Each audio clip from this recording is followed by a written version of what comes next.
बालेश्वर जिल्लार उन्नत स्वास्थ्य सेवारे सुधार आनिबा पई दाबी करिछि बालेश्वर सरकारी मेडिकल कॉलेज क्रियानुष्ठान कमिटी। एने बालेश्वर ठारे कमिटीर कर्मकर्ता माने सांबादिक सम्मेलन डाकी 13 दफा दाबी संपर्क में आलोचना करथिले।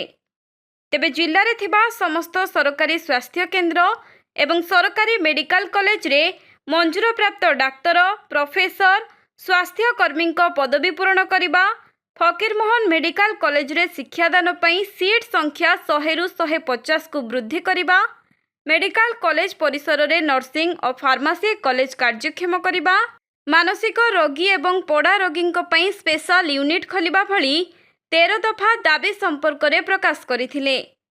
तेबे वर्तमान निर्वाचन समय थिबारु राजनेता माने एही सबु समस्या संपर्क में प्रतिबद्धता हेबा पई कमिटी सेमानंको निकटरे दाबी करिछि।